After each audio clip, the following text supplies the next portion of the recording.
Hello, everybody. Welcome to the morning show. I'm your host, Mary Jacobsen, and I'm so happy to have you with us today. We're broadcasting on Channel 9 and streaming live on YouTube. And if you prefer YouTube, it's easy to get there. Just go to www.ncmhub.org and click on the YouTube icon in the upper right-hand corner. I'm so excited about today's show, focusing on the emotional and educational challenges that children and families are experiencing during the pandemic. I have two experts here today to share their wisdom with you and kick off the show. Dr. Laura Goldberg and licensed mental health counselor Kimberly Hutchins are here. And later on in the show, I'll be welcoming Jonnie Lynn Evans, the director of the River Valley Charter School, to talk about educational challenges. But first, let's welcome Laura and Kim. Thank you both so much for coming to visit the morning show. Hi, I'm happy to be here. I'll start first. I'm Laura Goldberg. Great. I'm a psychologist with an office in Newburyport. I've been working in Newburyport for 25 years. My practice is mostly children, but now I'm also working with adults. I'm also a neuropsychologist, and what that means is I do evaluations of children for school and looking at learning disabilities and autism spectrum disorders and that sort of thing. Thanks. Wonderful. Thank you. And Kim, could you introduce yourself? Hi, yes, good morning. Thank you for having me. I'm Kimberly Hutchins, and I'm a licensed mental health counselor, and I do therapy with children and families primarily.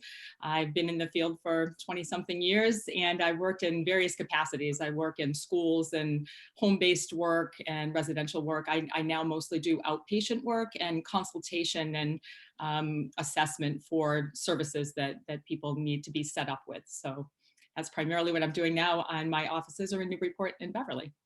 Wonderful. Thank you so much for that. Well, I've been looking forward to being able to get your wisdom all week because I think it's such an important topic. These are such difficult and challenging times during the pandemic. So I wanted to start out by asking, from your observations and from working with clients, what are some of the extraordinary emotional challenges that children are experiencing? And along with that, how can parents support their children in coping with these challenges? I'll start. I think the biggest challenges that I'm seeing with my clients are the really abrupt change in their life, their routine, and the structure of their days. And primarily working with children, there's a lot of talk about friends, not seeing friends, and being home, being bored, somewhat not understanding what's going on, but just so staying home to be safe, but wanting to be out there seeing their friends, and also schoolwork challenges. It's really hard to learn from home by yourself. It's really difficult for kids, so they've been having a tough time with that. What are you seeing? It was such an abrupt way. I mean, kids just, they left school, they left their stuff there. I saw an article in the paper about them, you know, was it the middle school? I think it was the middle school, where they were packing kids' stuff from their lockers up in garbage bags and taking them out so their parents could pick them up. This is not normal. So, yeah. So, Laura, what did you want to add to that? I just wanted to add that different age children and teens are reacting in different ways. And so there's not one consistent way that people are reacting, because initially I think the younger children were very happy about being home, quarantined, and seeing their mom and dad more frequently. But as time has gone on, there's an evolution in this. And so there's change. And also the way that teens are separate from their friends has been increasingly difficult. And so I think when you're looking at the emotional factors, there's changes going on over time with that. It's not, oh goody, snow day anymore. Snow day after snow day after snow day kind of adds up to feeling like, you know, I don't get to see my friends. And also just such a sudden, and as you both noted, such an abrupt kind of change. And, you know, it strikes me that social distancing does not come naturally to any human being, no primate. We're not biologically wired for the way we've been, for good reasons, kind of forced to live in our bunkers, sheltered down. But it especially runs counter, I think, to the natural instincts of children who want to play and tumble around together. So I wanted to ask you both, how can parents talk with children about the pandemic? Because it's going on for a while now, as we've been saying, and we're totally not certain when it's going to end. How can parents talk with their children about the pandemic so they would take the kind of safety measures we all have to engage in, social, physical distancing and wearing masks, they can take them seriously, but without scaring children.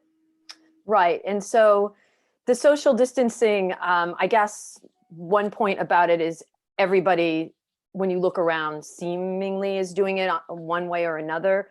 And we're getting a lot of guidance in that through, government about what to do and how to do it, but it's not, it's somewhat consistent, but also inconsistent. And I think that makes it hard for families to know exactly what to do. So even though we might have governor's recommendation and then mayor or selectman's recommendation, what's really crucial is that families come up with their own rules that are very helpful for that family.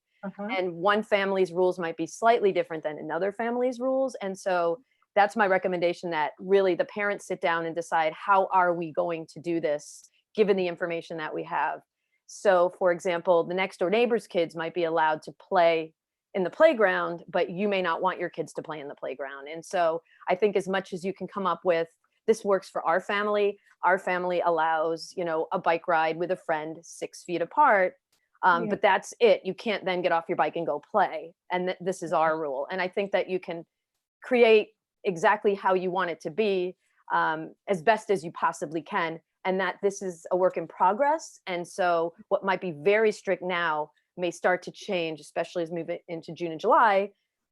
Things are starting to open up, even from when you sent us the questions to begin this whole interview process. It was, how are we going to deal with quarantine? And now it's really, how are we going to deal with the reopening? So. Right. Yeah, those are excellent points, Laura, because it does change. And I like your expression, it's a work in progress. That seems like an accurate reflection of what we're all experiencing. And you just have to keep up with it day by day. But I also like what you're saying. It would make sense to kids, I think, because families all have different rules on everything. And in the classic, just because Jonnie goes and jumps off a bridge doesn't mean you have to as well. I think what you're saying is each family needs to figure out for themselves what their rules are going to be. They may change, but to be really clear and then also, of course, consistent with children about what the rules are, so they understand, because they may encounter different situations outside. A friend may offer, let's go play, or let's go ride our bikes. And then if you're clear and fulsome in what the rules are, your kids will know what to do. That makes really good sense. Kim, any thoughts about that? Yeah, I think I agree with Laura. I mean, everything has been covered. I think that social distancing definitely is not something that anyone is very accustomed to. It's the opposite of what we do, and certainly children and our field, interestingly. But I do think that, like Laura said, similar to anything else, you have to figure out what your beliefs are, what works in your family, and how you're going to do that. And I think that's the challenge with children, is trying to help them understand why some people can do it differently than others. And in that way, you have to give them enough information about it so they understand why your family has made the rules that they've made. And then you just have to roll with it, because it is ever changing right now. It's really fluid in how things are going, and it's a bit of a process of loss for people. We've suddenly lost all these things, and each time there's an announcement made, people go through another transition to this. So it's sort of something that you can't come up with one answer and have it work the whole time. It's something that's more of a family conversation. And I guess what you're both saying is also to let your kids know ahead of time that it's not going to stay the same forever, that it will be changing, that people get more information, policies change for all of us, not just for them. And that it's, well, I like your phrase, Laura, again, work in progress. It is, I see the most poignant things. I live in a place, kind of a pass through between High Street and Merrimack. So we get lots of bikers and walkers, which makes me very happy, because it feels like the world is still going on out there. But I saw these two women one day walking outside. They both had face masks on, and they had clearly cut a 6-foot rope. And they had it, each of them was holding one end of the 6-foot rope. I just found it to be very poignant. They were being very careful and very responsible. But to me, it was just a sign of the oddness of the times that we're living through. And it strikes me that that is something that parents could probably also communicate to children. I'll be curious if you agree that this is not a natural way to live. These are odd and unusual times, and we're all feeling the loss. you mentioned the loss, Kimberly, and I'm just curious, any thoughts about how parents might talk to children about the loss or help them deal with those feelings of sadness? I think that it's just important to validate them that this is, I mean, people are losing people. This is something that's real. They're hearing about it all the time now. I would encourage them to talk and, listen to what they have to say. And I would shift sort of quickly to helping them with what the safety precautions are. There are a lot of people doing a lot of research about a lot of things that can help us. And so if we listened to the guidelines and the recommendations, those are the things to keep us safe. And if we focus on that, the feelings of and anxiety about loss and maybe your family being sick or something like that are a bit diminished if people can be empowered to do their part and what they need to do to help keep everyone healthy, then the fears are lessened. Excellent. Yeah, to find that focus in there on, but we're all working hard to stay healthy. And that relates to another question that I wanted to pose to both of you to see whatever else it may trigger for you. There is so much talk now that children are hearing about people getting sick. They've got to know that, some of their own family members may have become ill. And so it strikes me that children may start getting afraid themselves that either they'll get sick or that their parents will get sick, or perhaps even more so because they've been hearing about nursing homes, I'm sure, that a grandparent or other older family relative may become ill. And I wonder what your thoughts are, what suggestions you would have to parents about either nudging children to express those fears if they have them, or how to have parents support their children if they are expressing those kinds of concerns and fears. So I'll take this one. Okay. It's important to give children accurate information. You can't just kind of say, oh, don't worry about it, it's not going to happen to you. It's much better to really validate that they're afraid and that they're scared and that these are unusual times. I would give them accurate information based on their age, so teenagers can hear more than younger children. And it is also okay for parents to say, I'm scared too, and then to kind of pivot to these are the things that we're doing to protect ourselves. And the other thing that you could do too is, yes, it's a disease that's worse than something like the flu and people are dying, but at the same time, a lot of the population is only experiencing flu symptoms or no symptoms at all. And so one way to think about it is to say, hey, when we have the flu, we've been sick at home before, what do? We go in our room, we isolate ourselves, we wash our hands. So a lot of the same things that we're doing, we would do for a stomach bug anyway. Yeah, interesting. And so I think if you can kind of create that image, it's much more familiar. It's the unknown that's really scary, but children know what it's like to have a cold, a stomach bug, and we put it in that context. I think that's very reassuring for them. Yeah. And when it's like the food, we get better. And we get better. Yeah. Kim, your thoughts about that?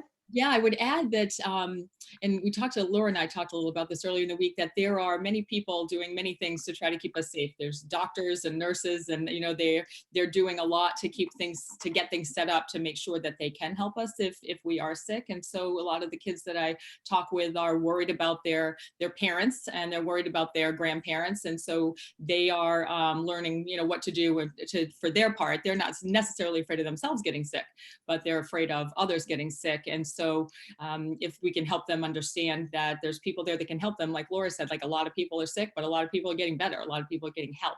And so we just need to understand that, and that people will recover. Yeah, absolutely. All right. Good ideas. Well, you've mentioned, we've been talking a little bit about some of the concerns parents may have. And, it's true across the country that so many of us of every age are feeling anxious or depressed. And I wanted to ask you, how can parents take care of themselves while reassuring their children? How much should they disclose about their own worries, financial worries? So many people have those now. Some parents have lost their jobs, no doubt, or health-related concerns. So I'm curious to find out, what's the balance there? What do you suggest as a way for parents to think about how to find the balance between disclosing some of those concerns. Children probably are seeing their parents upset after all. And as you were saying, Laura, I mean, they need the truth. But what's the balance, or how would you suggest people might approach this concern? I can start. I think parents should be honest that they are concerned about this as well, to a certain extent. You know, when children fear something and their parents look like it's not bothering them, they start to wonder what's going on. And so I think it's important that parents can acknowledge that they are also, you know, being affected by this. And I would say that not to disclose too much personal information about finances and all of that, because that also puts more stress and anxiety on the kids if they're then worried about that too. But I do think that disclosing some of it, it's good for children to recognize the effects that it has on everyone around us. It helps normalize it for them too. Yeah. Your thoughts on that, Laura? Yeah, I wanted to also say along the same lines that this is a tremendous burden for parents, and they're being asked to perform in ways that they've never had to in the past. Yeah, They have absolutely. to wear many different hats. Yeah.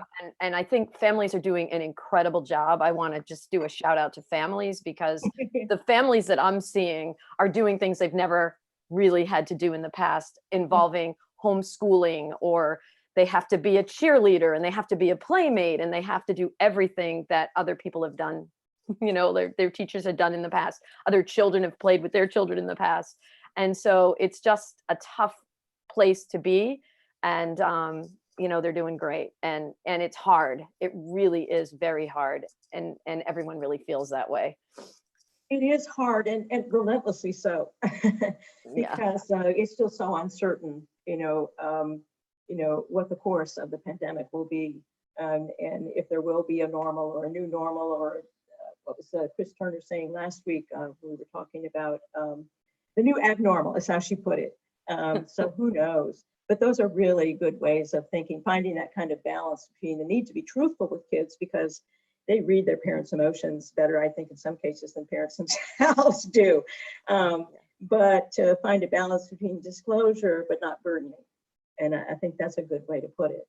So, well, I'm curious to find out if either or both of you have seen any silver linings for families that you witnessed or have been hearing about as a result of the very, very different way that we're living now during the pandemic. Sure. I think when you look outside, you see this wonderful, like you referred to, people are outside enjoying nature a whole lot more, being much more aware of birds. You know, it seems like there's hundreds of birds, but, you know, because you're just very aware. You're seeing, you know, the bike riding, the family time. I think that's been really nice for kids. We had gotten into a very frenzied life with so many sporting events and so many activities. So that just kind of reset and slowing down has been a silver lining for sure. Also, I think the games and cooking and the crazy recipes and things, that baking bread, you know, so some of the more basic sorts of things that people did a century ago, we're now doing in our own homes, you know, planting gardens. And I would definitely consider that a silver lining. In a lot of ways, the playing field has been leveled. And although there is still discrepancies economically between people, everybody is in their homes on, you know, using Zoom and seeing family on Zoom. Everybody's in their homes wondering about the future and juggling, you know, whether you're an actor making tons of money, you're still homeschooling your kids, and, you know, as we all are, and worrying and wondering about what's to come.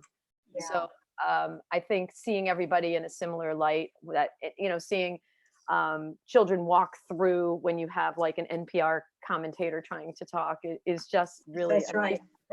People's dogs barking in the background. Dogs, yeah.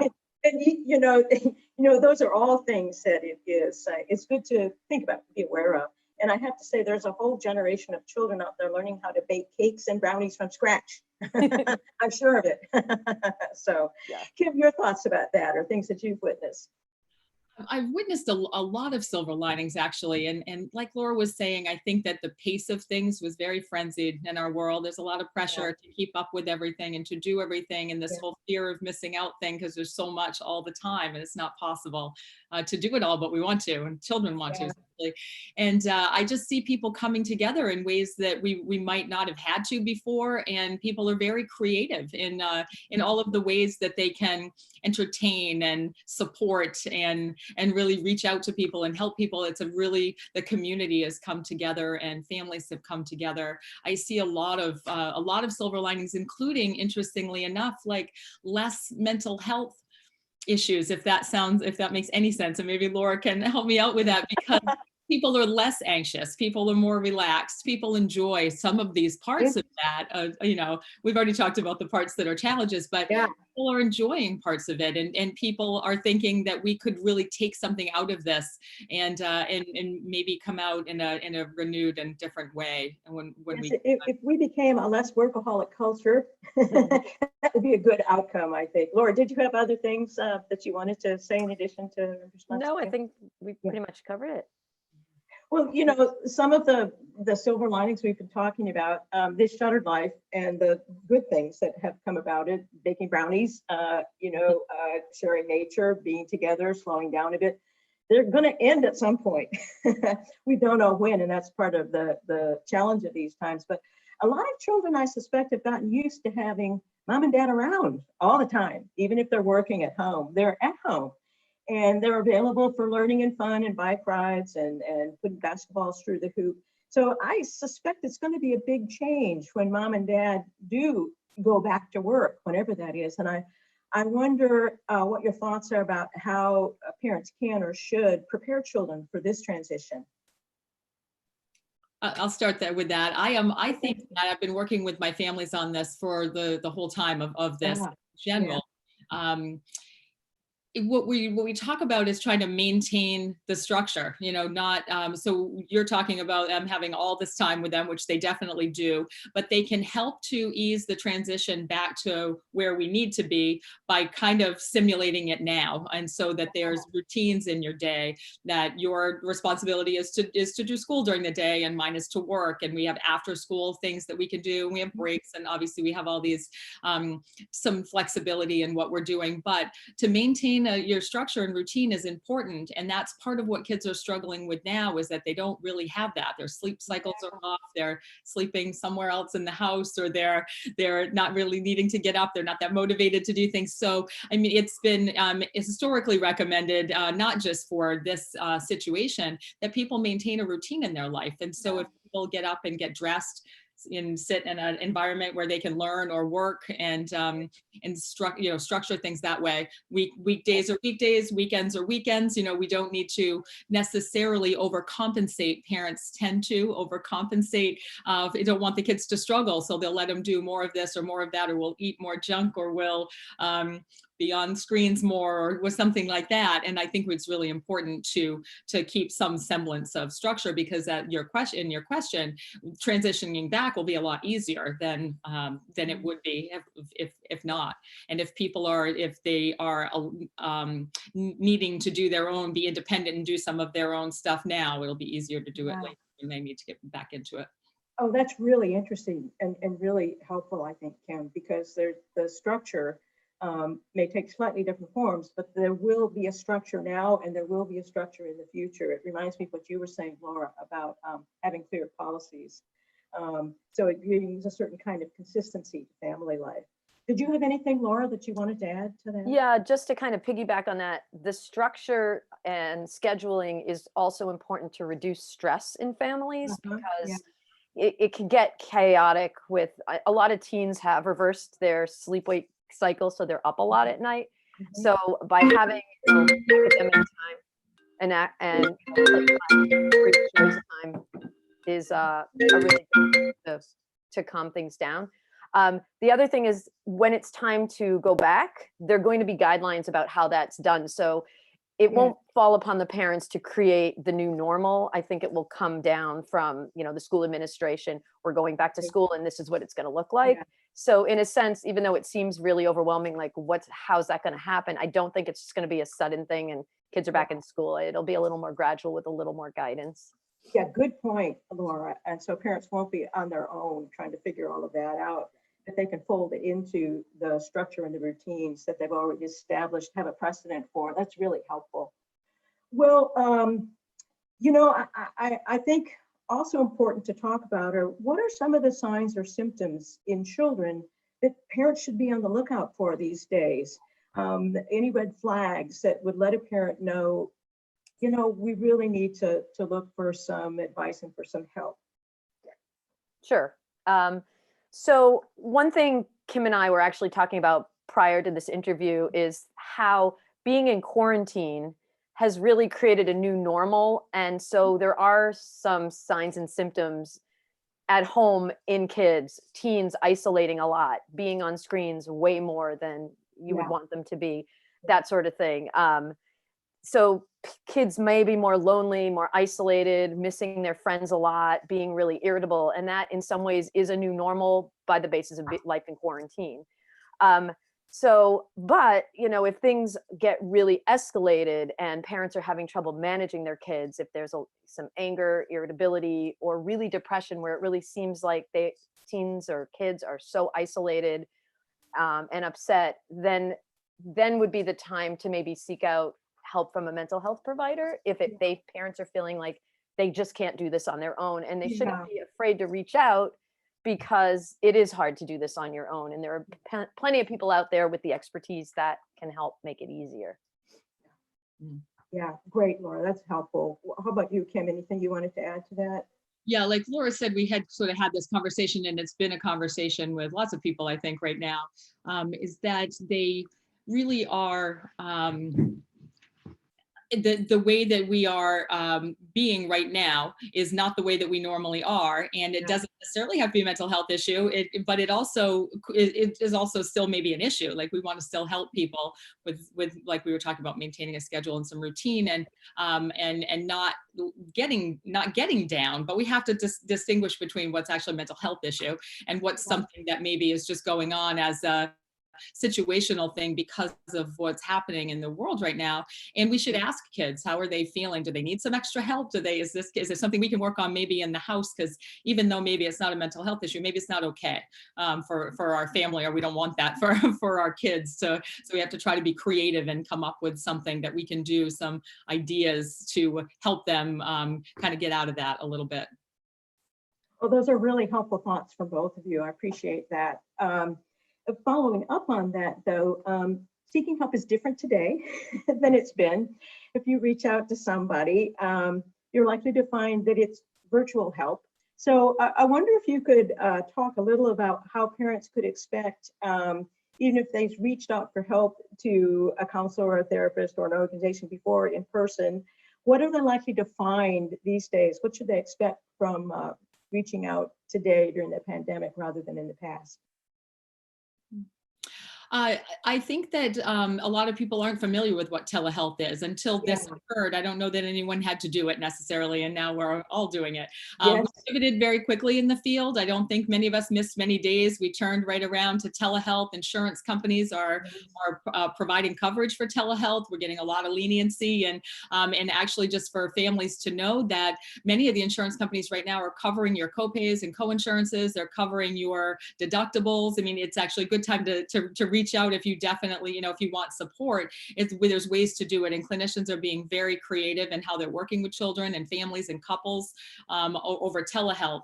And it is, so it's a little bit different, but there's some, it's still helpful for people. People are still really connecting and finding the benefit in it. And they're also telling me that it's not really as awkward and uncomfortable as they thought it would be. And so, people are finding ways to connect this way and to provide support for people. So wonderful. I knew the insurers were now covering telehealth, but I didn't realize that they were covering copays, and that's a wonderful thing. So I'm glad that we can spread the word about that.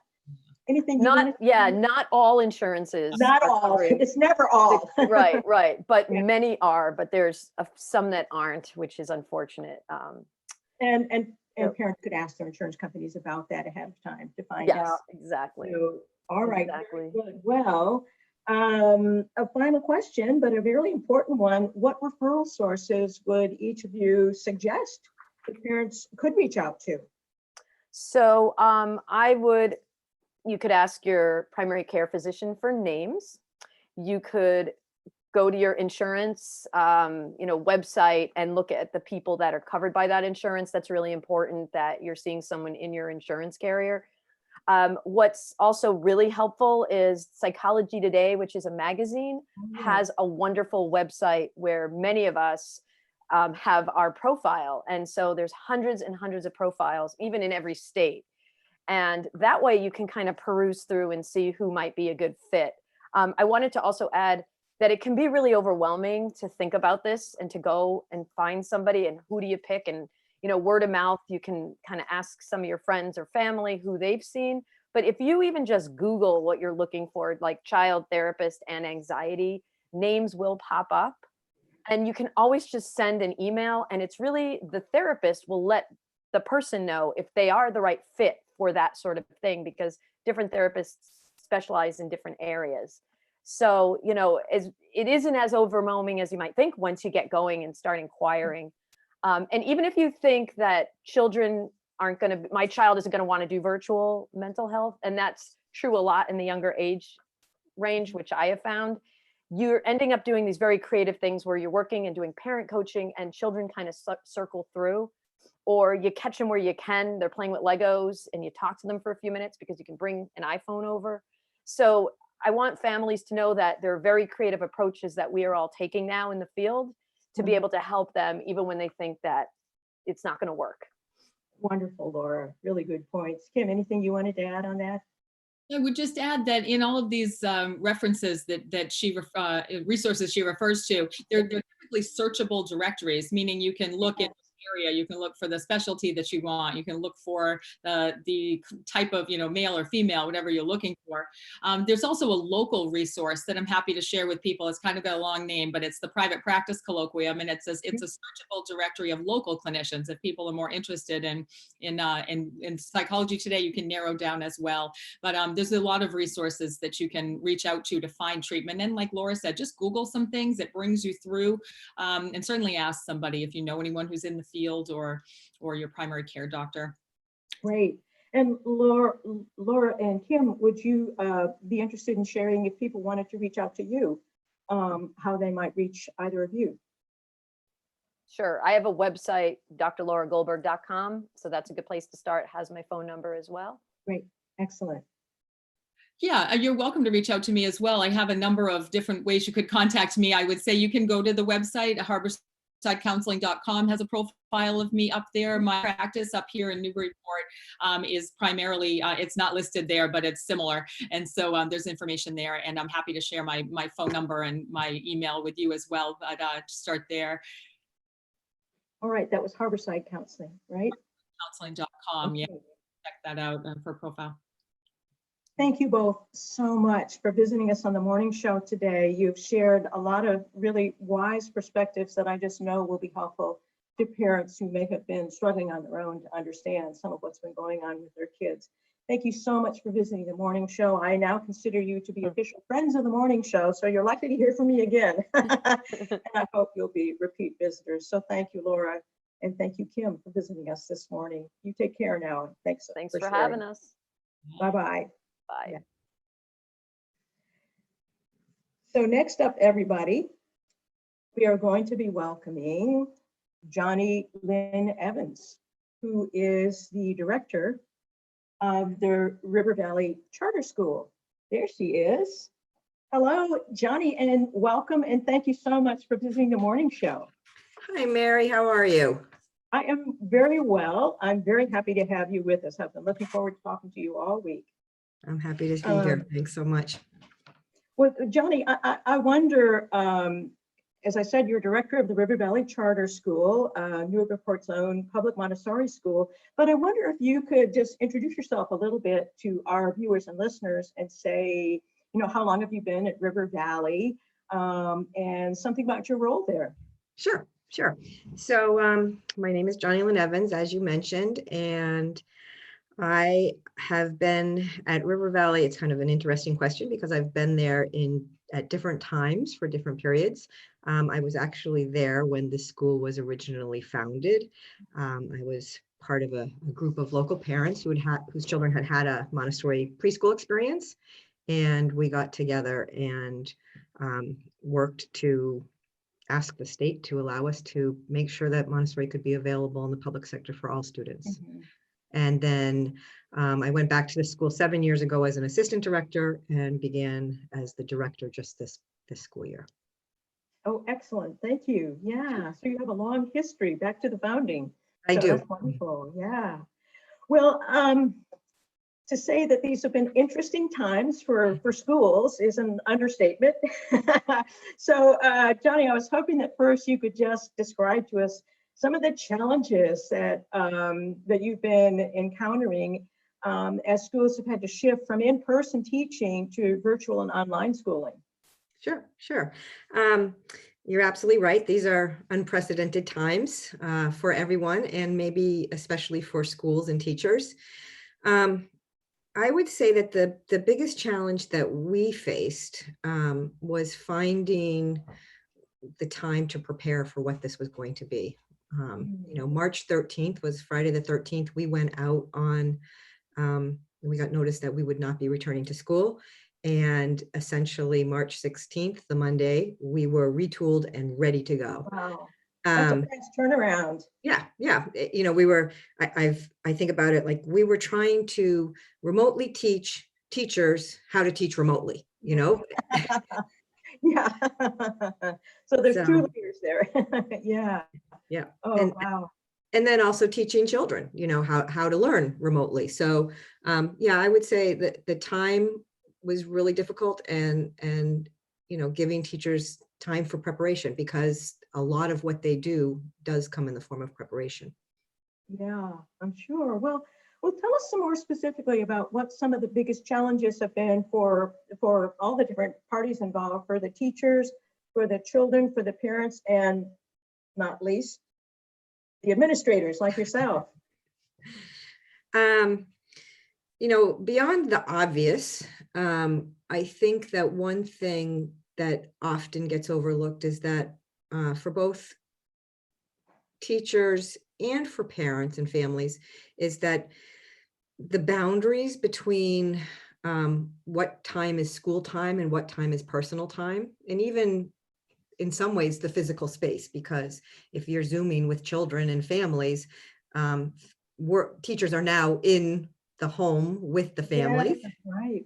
And kids and parents are now in the homes of teachers. And so figuring out how to have boundaries and balance there can be really difficult. We're a pretty fortunate school, but the whole, the challenge around making sure that everybody has access to technology. Do they have the hardware? Do they have the software? Do they have the connections? And so that was a big move for us at the very beginning, was to make sure that everyone had what they needed. And then just even food resources, as you can imagine, some families depend on schools to help them with some of their food needs. And that was a big push for us at first as well. For the children, all of a sudden there's something there that they don't necessarily completely understand, and the balance between how much do you tell them and how much do they understand, and how do you create normalcy for them in this situation, how do you get them to adapt, and thinking about what's developmentally appropriate for them. I think it's not necessarily developmentally appropriate to think that kindergartners are going to be able to spend multiple hours in front of a screen, or we like to think not, in a learning capacity. Yeah. So. Yeah, so many challenges. And I wonder though, because you just mentioned the start date, March 13th, and I'd forgotten how long ago it was actually, although in part I feel stuck in March. I look out the window and see the green and it's like, how did that happen? And, are we in spring yet even? So it feels like we kind of skipped spring. So, so as the stay-at-home orders have continued and lasted longer than initially some of us might have hoped for, I'm wondering, Jonnie, what's gotten harder about some of the changes that you were just referencing, and is there anything that's gotten easier? Sure. I would say right now it's difficult in terms of the stamina that's needed to keep going. At the beginning, there was nervous energy to sort of drive people and get them thinking about what they needed to do. And so, you know, it was like all hands on deck and everybody came forward. And so now we're in this place where this has been going on for a long time. And so it's gotten a little bit old. So what needs to happen to keep it fresh? So I think it's hard for teachers, or has been hard. And I think our teachers have done an amazing job at finding ways to keep what they're doing really exciting and really fresh for kids. As far as what's gotten easier, well, we've learned technology applications that we never knew that we needed before. And many of them, you know, there's from scheduling to Zooming to, you know, learning about Zoom bombing. So I think, you know, there's a certain confidence that teachers have probably gained as a result of learning all these new technologies so quickly. There was also a tremendous amount of information that was being bombarded at us. We were just getting hit. I think teachers as much as administrators.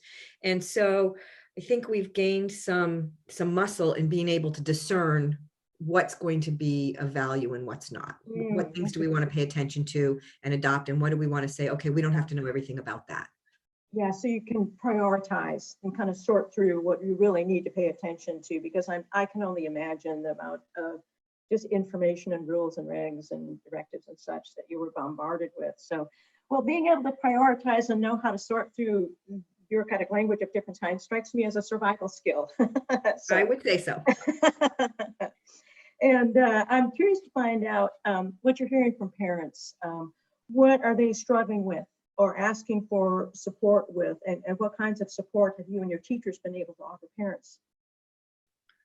So the biggest struggle for parents, I guess there are a couple of them. One of them has really been about, you know, how do you motivate children? How do we get them to be interested and have initiative to start the work? And so that has been one of the challenges.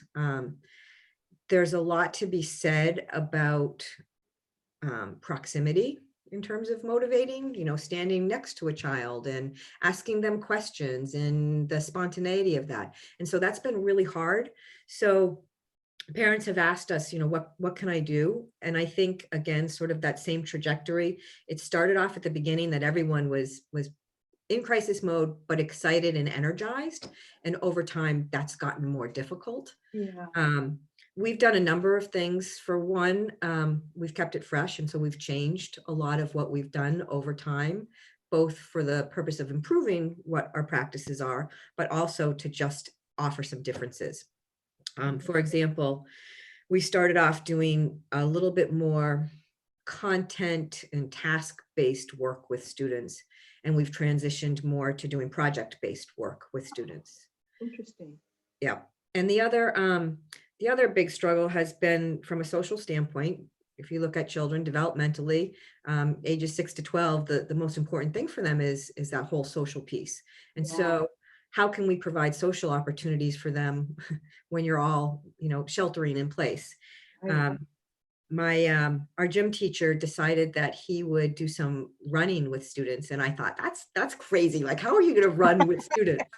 And so he literally, he goes out with a GoPro and a phone and they run, and, you know, he'll call out each child's name. And a parent said to me, I can't believe this was so motivating for my child to go for a run with the gym teacher. So wonderful. we're making opportunities. Really great. What a great example. How creative. That's really great. You know, most parents are not accustomed to having to play a double or a triple role of, you know, parent, stay-at-home worker, and teacher, coach, mentor, and guide. But now every parent is a homeschooler, as well as whatever else they have on their plate. And I believe that you were a homeschooler yourself for some time. And I was curious to find out, how has your background or experience as a homeschooler helped you provide support to parents?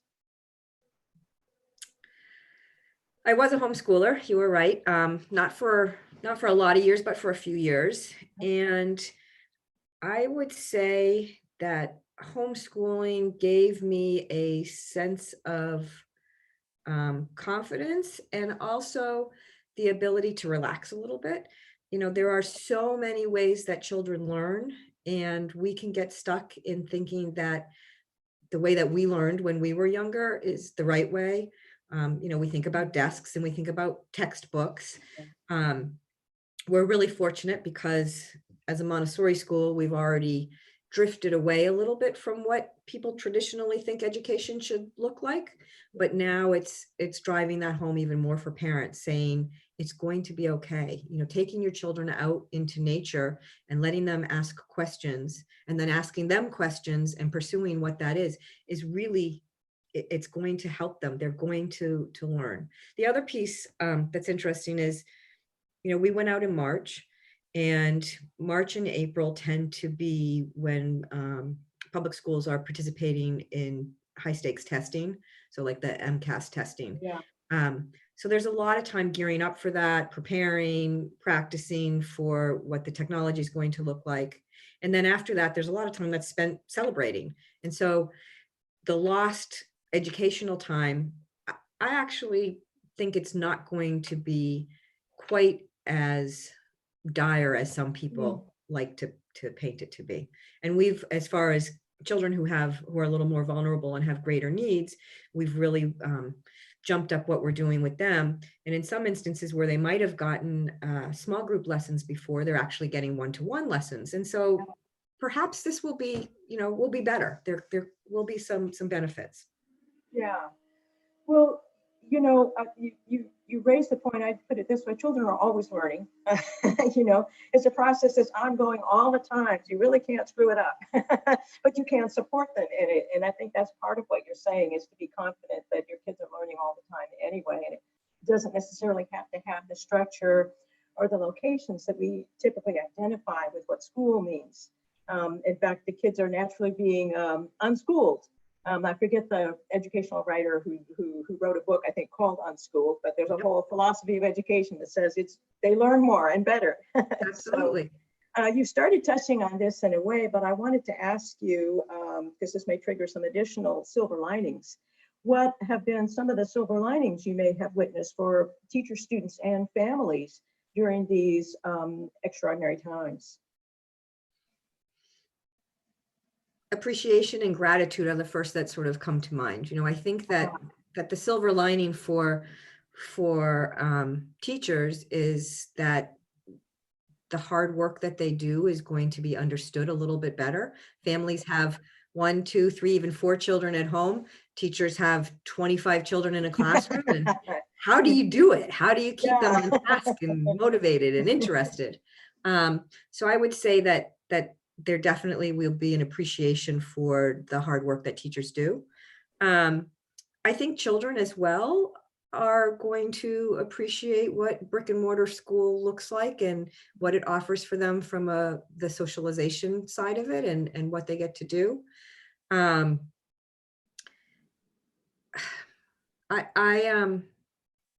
think there are also some more practical kinds of things that are happening.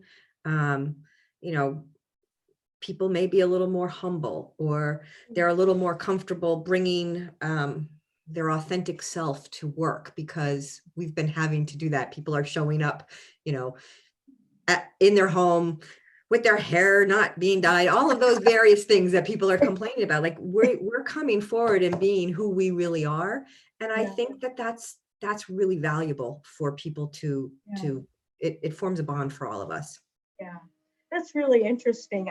I know about the gratitude piece because I hear people talking about that. I'm like, oh, I never understood before how much my kids' teachers do. And I can't wait for them to start doing it again. And people also talk about, of course, every TV show, every news show you see, you see people in their homes and you see, oh my God, without makeup, you look just like me, you know?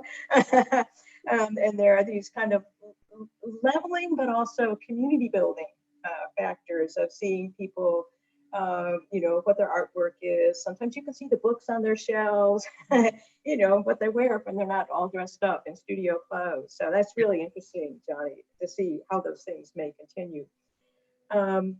So I wanted to ask you, the future certainly for schools remains very, very uncertain. Nobody knows what's going to happen. And there's a certain extent, I guess, that one of the silver linings may be we're all having to become a little more zen, just one with the universe as we find it today. But I wanted to ask you what you might be hoping for. Let me put the question to you this way. If you had a magic wand and you could make the return to school happen in the way that you thought would be best and most helpful for students, teachers, parents, and administrators, what are you hoping for? I think there's sort of the short game and the long game to look at. Mhm. The short game is making sure that everybody comes back feeling whole, really attending to whatever trauma somebody has faced or whatever difficulties they have had. We're incredibly fortunate here. But I think it's important to realize that for some families, it's been much more difficult than it has for others. And so if we can figure out some way to really take everybody's heart and hold it closely and make sure that everyone is feeling whole and safe, that's the first piece. So that's sort of the short game. Yeah. The long game is thinking about what are we going to be able to take away from this experience and maybe consider adapting or adopting in the new normal. We've been playing around with sort of fantasizing about how important getting out in nature is and how important education within the great outdoors can be. And so what could we bring with us when we come back that provides opportunities for children to spend more time in nature while they're still learning? And we hear from parents that my child's, baking at home and they're learning this, that, and the other thing, or we went out for a walk and they learned this. And so those are things that we really need to think about: practical life experiences, the great outdoors. What can we bring forward with us? Wonderful. I love the way you put that first part about, holding our community in your hands and bringing love to bear there. That's lovely. And that would be a wonderful thing. Certainly there's so much research about how being outside in nature is good for, well, all of us, but, all of us, children too, cognitively, emotionally, physically. There's just no downside to spending more time in nature. So, well, I hope you get your magic wand and you can wave it and make those things happen. That would be great, Jonnie. I want to thank you for coming to visit us on the morning show. As I told Laura and Kim, who were on before you, now officially a friend of the morning show, and you'll probably be called upon to visit again and share more of your wisdom. Thank you so much for sharing your wisdom with us today, Jonnie. I really appreciate it. Thank you. So thank you very much. Well, thanks for watching, everybody. I want to invite you to join us next Thursday on the morning show when our topic is going to be developing resilience through the duration of the pandemic. And some of the keys, not just to surviving these difficult times, but using them actually to dig deeper and find strength and growth for us. And to that end, next week, I've invited experts with different lenses and gifts to bear on this topic. Psychologist Nancy Cahan brings us spiritually informed and emotionally intelligent perspective on the wisdom we can find when we focus on controlling our response to the pandemic rather than the external conditions we're living under that we really can't control. But I've also invited two experts on boosting morale and staying focused on the long game. And who knows more about that than coaches? So we're going to have Newberry High School football coach Ben Smolsky here, along with volleyball coach Lori Salazzo. And they're going to offer us their expertise on summoning inspiration and building confidence for the long game. So I hope you'll join us for that. So today's show will also air on WJLP FM 96.3 tomorrow, Friday at 8 a.m., as well as the following Tuesday at 4 and Wednesday at 3. To watch any episode of the morning show after it's been broadcast, visit www.ncmhub.org and click on the YouTube icon, and then visit the playlist for the morning show. Podcasts of each episode are also available after broadcast on the SoundCloud. Just visit www.ncmhub.org and click on the cloud icon in the upper right-hand corner and then scroll down. Thank you very much, everybody, for listening to us. It's always an honor and a privilege to have your attention. We'll see you next week, Thursday at 9 a.m. on next week's morning show. Thanks, everybody.